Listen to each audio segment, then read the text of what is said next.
종료 주일로 이렇게 보냈습니다.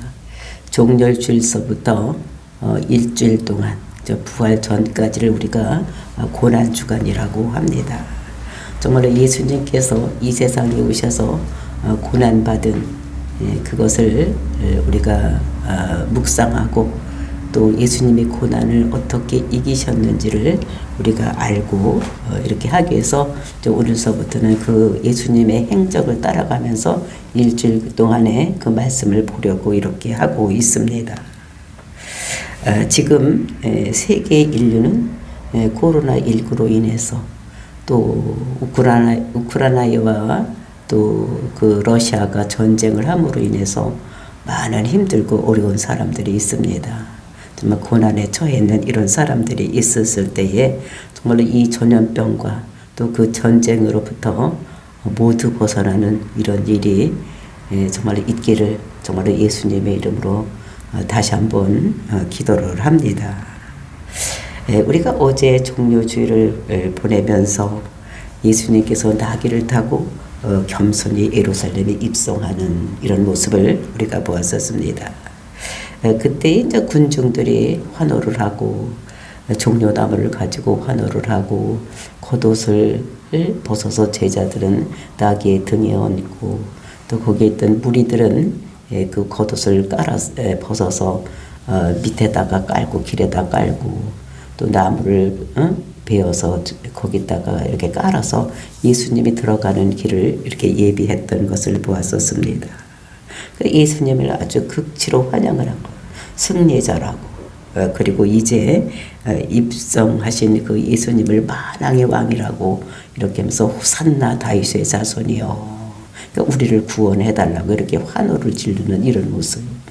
그들이 이런 모습을 보면서 이는 누구냐라는 제목으로 우리가 어제 그 예수님이 어떤 분인가를 알아보았었습니다. 예수님께서는 나의 주, 나의 왕, 겸손한 왕, 그리고 이제 우리를 구원하신 구원주요, 그리고 이제 우리의 찬양을 받으실, 우리의 예배를 받으실 분이라는 것을 우리가 알아보았습니다. 우리가 예수님에 대해서 어떻게 생각하느냐, 또 우리가 어떻게 알고 있느냐에 따라서 우리 인생의 모든 문제가 전혀 달라지는 이런 모습을, 정말 우리는 예수를 그리스도라고 믿는 그리스도인들이기 때문에 이제 영생, 그러니까 우리 영이 살아나서 하나님의 자녀로 되는. 근데 이제 이 예수님을 알기를 내부에서 치면 다 나오는 예수님은 4대 성인 중에 하나다. 그를 믿는 사람들 기독교라고 한다. 그는 2000년 전에 태어났다. 그리고 십자가에 죽었다. 이런 것으로 이렇게 알면은 그 사람은 영원히 살지를 못하는 이런 것인 것을 우리가 알고, 정말 우리가 그분을 어떻게 아느냐에 따라서 우리 삶이 180도 달라진다는 것을 우리가 어제 알아보았었습니다. 그래서 이제 오늘서부터는 이제 그 고난을 예수님께서 이렇게 입성하시고 이렇게 환호했는데 정말 모든 사람들이 그 환호하는 그 뜻대로 모든 것이 이루어졌는가? 그래서 아니고 예수님께서 이제 십자가 죽기 위해서 그곳에 들어가는 이제 이런 모습을 우리가 보면서 예수님께서 그 일주일 동안에 그 고난이 극치에 달하는 십자가 죽음으로 끝나는, 그리고 이제 부활하는 이런 것을 우리가 성경을 통해서 볼 수가 있었습니다. 그래서 저는 그 고난 주간을 생각하면서 우리가 다른 성경을 많이 읽는 것도 좋지만 예수님이 이 고난 주간에 또 어떤 생각을 하셨으며 그 고난을 받으시면서 어떤 생각을 했으며 또 예수님께서 어떤 행동을 하셨고 또 그 주변 사람들은 어떻게 했는지 이런 것들을 이제 중심적으로 이렇게 묵상을 합니다. 그래서 이제 성경을 통해서 그냥 제 혼자 하는 것이 아니라 성경을 읽어가면서 그 성경을 이제 그 대본으로 삼아서 이제 이렇게 드라마를 보는 것 같이 또 영화를 보는 것 같이 이제 이렇게 하면 훨씬 더 마음에 더 잘 새겨지는 이런 것입니다. 그러니까 성경을 볼 때에 하나의 그림으로 그려서 그거를 연속극 같이 또는 드라마 같이 이렇게 생각을 하면 또 영화 보는 것 같이 이렇게 생각을 하면 훨씬 더 우리가 마음속에 이렇게 더 가까이 올 수 있고 새길 수가 있는 거. 또 그것이 저만의 어떤 그런 생각인지를 모르지만 그렇게 해보면 훨씬 더 그 마음을 더 깨달을 수가 있고 그 뜻을 더 깨달을 수가 있는 이런 것들을 저는 생각하면서 그래서 이제 해마다 그렇게 해보면 그것이 더 작년에 했던 묵상과 또 올해 내가 생각하는 이런 것이 달라지는 이런 것들을 보면서 또 그렇게 하다가 부활의 아침을 맞이했을 때에 그 부활의 기쁨이 참내 기쁨으로 돌아오는 이제 이런 것들을 보면서 올 한 해도 우리가 일주일 동안 다른 성경을 보지 아니하고 예수님의 그 7일 동안의 행적을 따라가면서 예수님께서 우리에게 주시고자 하는 말씀이 무엇인지를 이제 이렇게 깨달아 보려고 이렇게 생각을 하고 있습니다. 그래서 이제 그분의 고난 그리고 이제 그분의 주님, 그분이 죽으신 곳, 또 그분이 부활하신 이런 것들을 우리가 이렇게 알아보려고 하고 있습니다. 그래서 오늘 우리가 읽은 본문의 말씀 12절서부터 21장 12절서부터 22절까지를 보면은 두 사건이 나와 있어요. 성전을 청소하시는 사건과 그리고 이제 무화과 나무를 저주하는 사건 이렇게 두 사건을 우리가 오늘 본문으로 택했습니다. 그래서 그것이 이제 두 번째 일 월요일 날 일어났던 이런 일이기 때문에 우리가 예수님과 같이 이제 따라가면서 예수님이 어떤 행동을 하셨고 어떤 생각을 했으며 그 주위 사람들은 어떤 생각을 하고 있었는지를 우리가 보면서 정말로 내가 예수님의 고난에 동참하는 그래서 우리가 이 한 주간을 통해서 예수님의 그 고난에 동참해서 예수님 마음을 알고 또 우리를 향한 사랑을 깨달아서 정말 예수님을 더 깊이 하는 저와 여러분이 되시기를 예수님의 이름으로 축원을 드립니다. 그러니까 타락한 성전에 이제 예수님께서 이제 그 입성을 하셔도 제일 먼저 간 곳이 성전에 이제 가는 것이죠. 그러니까 이 성전에 오시기 위해서 예루살렘을 입성하신 것이기 때문에 성전에 들어가 봤던 이런 것들을 볼 수가 있었습니다. 그랬더니 그 성전에서 일어나고 있는 일을 어떤 일이 일어나고 있는지를 12절, 13절 보시겠습니다. 예수께서 성전에 들어가서 성전 안에서 매매하는 모든 사람들을 내쫓으시며 돈 바꾸는 사람들의 상과 비둘기 파는 사람들의 의자를 들러 엎으시고 그들에게 이르시되 기록된 바 내 집은 기도하는 집이라 일컬음을 받으리라 하셨거늘 너희는 강도의 소굴로 만들어놓으라 하시니라. 그러니까 그 성전에서 일어나고 있는 일을 보면서 그 예수님께서 극도로 분노하시는 이런 모습을 우리가 성경에서 볼 수가 있습니다. 정말 장사하고 있는 자들을 보는 것입니다. 그리고 돈 바꾸는 자들을 보는 때에 이제 그들의 상을 엎으시고 이제 이렇게 하고 이렇게 비둘기 파는 사람들의 의자를 그 들러 엎으시는 이런 모습을 볼 수가 있습니다.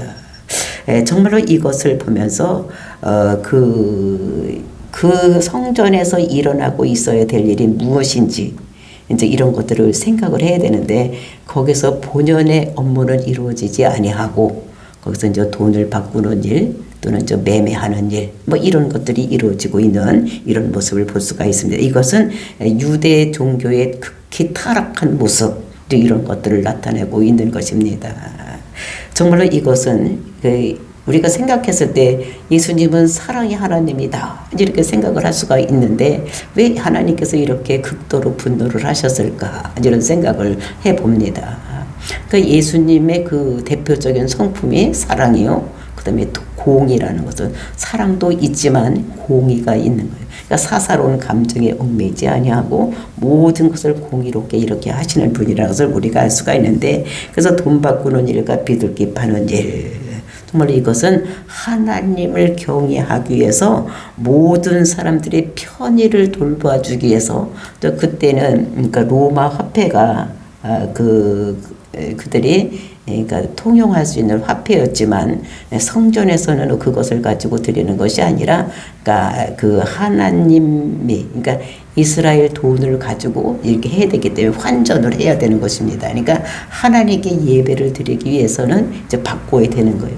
그리고 이제 비둘기 파는 것도 무엇인가 하면 이런 것들도 거기서 이제 짐승을 파는 사람들이 있었는데 이제 그것이 이제 편리를 도모해 주겠어 멀리서 또는 먼 나라서까지 왔을 때 재물을 가지고 없었기 때문에 그 재물을 팔아서 돈으로 가지고 와서 거기서 이제 돈을 바꿔 가지고 또 재물을 사는 이런 것이 있었는데 이제 이것을 이용해서 거기에 있는 대제사장들과 거기에 있던 그런 사람들이 어떻게 되는가 하면 그 장사꾼들과 이렇게 결탁을 해서 그러니까 그들에게 가져온 것은 싸게 사고 그리고 이제 흠이 있다고 트집을 잡아서 이제 이게 싸게 사고 그리고 다시 이제 거기에 나가서 사가지고 오는데 이제 그것을 갖다 비싸게 파는 그래서 이익을 취해서 그 장사꾼들과 거기에 있는 그 관리들 그러니까 대제사장이나 이런 제사장들이 이제 거기에서 유익을 취하는 이런 것들을 이제 이렇게 보고 있습니다.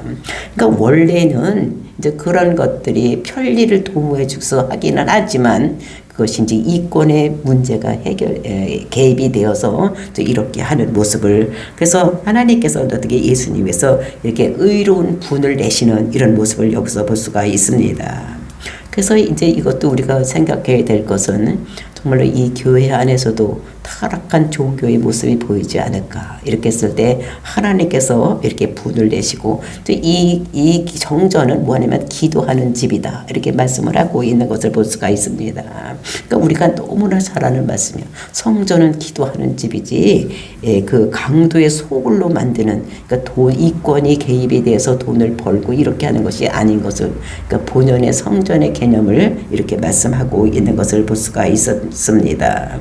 그래서 이것이 성전 우리가 정화 작업이 그러니까 마태복음에서는 이렇게 마무리 단계에 가서 있지만 고난 주간에 있지만 요한복음을 보면 이것이 사역 초기에도 한번 성전 강화 작업을 하는 것을 청소 작업하는 것을 우리가 볼 수가 있었습니다.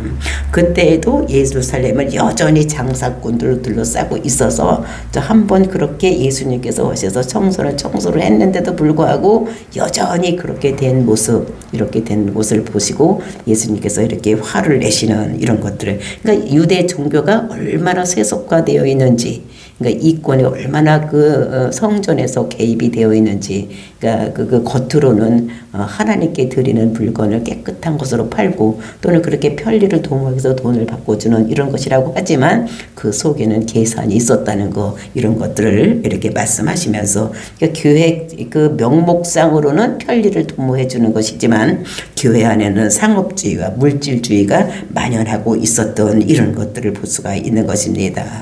그래서 이 성전을 찾아오는 이런 사람들을 대개 그들에게 이권을 그러니까 그 물질을 요구하는 그런 것을 얻기 위해서 이렇게 타락한 종교의 모습을 이렇게 볼 수가 있는 것입니다.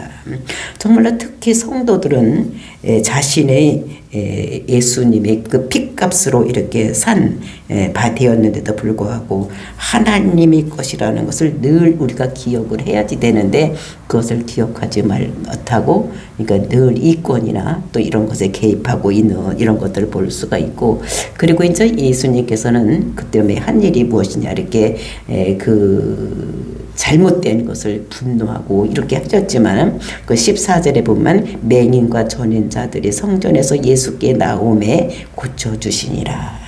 그러니까 하나님께서는 그 힘들고 어려운 사람 그리고 맹인 앞을 못 보는 자에게 얼마나 힘들고 어렵겠습니까? 이 세상에서 제일 힘들게 어렵게 사는 사람들이 맹인일 것 같아요. 앞을 못 보는 사람들 그리고 저는 자들 또 이런 사람들이 남았을 때에 예수님께서 그들을 이렇게 불쌍히 여기시고 고쳐주시는 그러니까 앞에 분냈던 거는 전혀 다른 그러니까 그런 자기 이권이나 물질을 이렇게 취득하려고 했던 이런 그 사람들과는 다르게 그러니까 힘들고 어려운 사람들, 소외된 사람들에게는 하나님께서 이렇게 고쳐주시는 이런 모습을 볼 수가 있습니다. 그러니까 끝까지 하나님께서는 예수님께서는 그 힘들고 어려운 약자 편에 서서 그들을 도와주고 힘들게 하는 이런 것들을 볼 수가 있습니다. 그러면서 이제 15절 보니까 대제사장들과 서기관들이 예수께서 하시는 이상한 일과 또 성전에서 소리질러 호산나 다윗의 자손이여 하는 어린아이들 보고 노하여 그러니까 이제 거기서 예수님께서 병자를 고쳐주고 맹인을 고쳐주고 또 거기서 다윗의 자손을 예수여 이렇게 이제 우리를 구원해달라고 이렇게 하는 것을 보면서 대제사장들과 서기관들이 어떻게 했냐면 그 어린아이들을 보고 노했다 이런 거죠. 그러니까 사랑의 마음이 없고 그들은 오로지 그 성전에서 취하고자 하는 것이 이권의 문제 이런 것만 물질만 취하기로 했던 그 유대교의 타락성을 이렇게 말씀하고 있는 것입니다. 이랬을 때에 예수님께서 하신 말씀이 16절입니다. 예수께 말하되 그들이 하는 말을 듣느냐? 예수께서 이르시되 그렇다. 어린아이와 젖먹이들이 입에서 나오는 찬미를 온전하게 하셨나이다. 함을 너희가 읽어본 일이 없느냐? 그러니까 그 온전하게 하는 그 어린아이들 그 찬미 소리, 그러니까 예배당 안에서는 성전 안에서는 이제 그런 소리가 나와야 되고 정말로 그렇게 엄마만 있으면 모든 것이 해결될 수 있는 어린아이 같이 이렇게 하나님만을 일해서 일해야 되는데 그 제사장들, 서기관들은 자기들이 그 이익권을 위해서 일하는 이런 것을 대조되는 이런 모습을 우리들에게 말씀하고 있는 것입니다. 그래서 이런 모습을 보면서 정말로 우리가 정말로 가져야 될 마음의 자세가 어떤 것인가. 정말로 우리가 하나님께 영광 돌리기 위해서는 우리가 성전을 통해서 물질적인 것에 이런 것에 매여 있는 것이 아니라 정말로 예수가 그리스도라는 것을 믿고 또는 그분께 영광 돌리는 일에만 그러니까 어린아이가 오로지 엄마만 있으면 모든 것이 해결되는 것 같이 우리도 이제 예수님으로 인해서 하나님만 있으면 모든 것이 해결되는 그 어린아이의 신앙 그래서 어린아이 입에서 나오는 찬미 소리가 있어야 된다는 것을 우리들에게 말씀을 하시면서 정말로 우리가 이 세상 살아가면서 우리가 쪄들어서 물질과 그런 물질 만능주의에 이렇게 사로잡혀 있는 우리들을 오늘도 회개하고 돌이키라고 우리에게 말씀을 주시는 것을 볼 수가 있는 것입니다. 그리고 이제 무화과 나무가 마르게 하는 사건 이런 것들을 우리가 보는데 또 이런 것들이 어떻게 했냐면 무화과 나무가 이제 저주에서 이렇게 말라진 이런 것들을 볼 수가 있는데 또 이것은 그때가 그러니까 4월달 우리 딸이 지금쯤 되니까 그 봄철에는 무화과 나무가 열리지를 않은 때 멸과가 없을 때입니다. 근데 거기서 열매를 찾는 이런 것들을 이렇게 보는데 그런데 그 나무를 저주했을 때에 그것이 그 이스라엘에 대한 예언이라는 것을 우리에게 말씀으로 주시고 있는 것입니다. 정말로 잎만 무성하고 열매가 없는 이런 것입니다. 그러니까 우리가 신앙생활 할 때도 그러니까 열매만 무성하고 내가 예수 믿는다고 떠벌리고 이렇게 다른 사람 앞에서 이렇게 하지만 정말로 내가 예수님 앞에서 또 하나님 앞에서 정말로 우리가 열매를 맺고 있는지 이런 걸 우리가 생각해 봐야 될 것을 말씀하고 있는 것을 볼 수가 있습니다. 그래서 우리는 정말로 우리가 예수를 믿으면 그 예수님의 성품이 우리에게 나타나야 되는 거예요. 성령의 열매들이 주렁주렁 열려서 그 9가지 열매가 날아나야 되는 것입니다. 그러니까 우리가 사랑이 있고 희락이 있고 화평이 있고 그다음에 자비가 있고 양성이 있고 이런 마음이 있어야 되는데 우리는 예수를 믿는다고 하면서도 믿지 않은 사람보다 더 강팍한 마음, 더 이기적인 생각 이런 거로 살아가고 있지 않는지 우리가 다시 한번 생각해 봐야 되는 이런 것들을 우리들에게 말씀하고 있는 것입니다.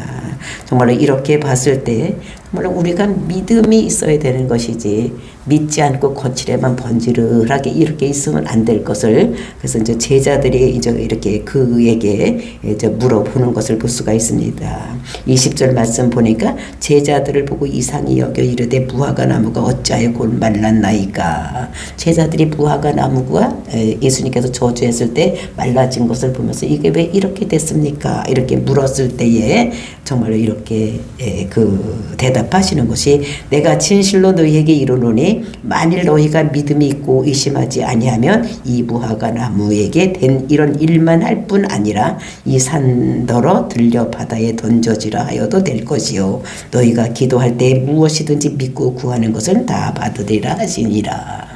그러니까 우리의 기도 생활을 어떻게 해야 될 것인지 정말 우리가 믿고 기도하는 것이 모두 이루어진다는 것을 우리들에게 말씀으로 주시고 정말 입만 무성하고 이제 이렇게 해서는 안 될 것을 우리들에게 말씀하시면서 정말 우리가 성령의 열매들이 열려지고 정말 우리가 믿고 기도하는 것 그러니까 모든 것이 될 것이라고 믿고 하나님 말씀대로 살고 이렇게 해야지 성화로운 삶을 살아야 될 것을 우리들에게 말씀을 하고 있는 것입니다.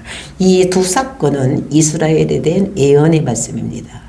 정말로 그것을 보면서 성전 청소 이런 것들은 타락한 종국은 반드시 없어질 것을 이렇게 예언의 말씀을 주신 것을 볼 수가 있고, 또 무화과 나무는 이스라엘 나라를 얘기를 하는 것인데, 근데 무화과 나무가 마른 것은 그 이스라엘이 반드시 멸망될 것을, 그것이 이제 AD 70년에 그 성전이 파괴가 되고 정말 벽돌 위에 벽돌 하나도 남지 않는 모두 파괴되는 이런 모습을 보면서 예수님께서 이 두 사건을 통해서 이 망하는 이스라엘이 망할 것을 예언해 놓은 이런 말씀이 두 번째 날, 오늘 월요일 날 예수님께서 그 성전에 들어가셔서 말씀하시고, 그리고 이제 그런 분노를 내시고, 그 다음에 이제 그 무화과 나무를 저주한 것을 통해서 모든 이스라엘 백성들이 잘못되었을 때 이제 이렇게 망하는 이런 것들을 예언해 놓은 곳이라는 걸 우리가 생각을 하고, 정말 우리가 예수를 믿는다고 교회와 있다고 할지라도 정말 우리가 입만 무성하고 내 실속이 없을 때에, 우리가 내적으로 예수님을 닮아가지 않을 때는 우리는 망할 수밖에 없는 우리들인 것을 우리에게 말씀하십니다. 그래서 우리가 하나님께 정말 믿고 기도할 때에 모든 것이 이루어지는 이런 것이 일어난다는 것을 우리에게 말씀하시면서, 겉만 무성한 것이 아니라 정말로 내실이 있게 정말 예수를 그리스도라고 믿고 정말 그 예수를 닮은 성품, 그러니까 사랑하고 희락이 있고 그다음에 오래 참고 그다음에 자비가 있고 이런 마음으로 우리가 변화해야 될 것을 우리들에게 말씀으로 주시고 계십니다. 그래서 우리가 고난 주간을 보내면서 우리 예수의 삶이 내 삶 속에도 나타나고 있는지, 나는 그 주변들의 삶을 사는 사람들과 같은 이런 생각을 하고 있는지, 그런 행동을 하고 있는지 우리가 뒤돌아보면서 정말로 우리가 예수님, 다른 사람을 위해서 이렇게 뭐든지 내어줄 수 있는 그 사랑의 마음을 가지고 사는 저와 여러분이 되시기를 예수님의 이름으로 축원을 드립니다. 다 같이 기도.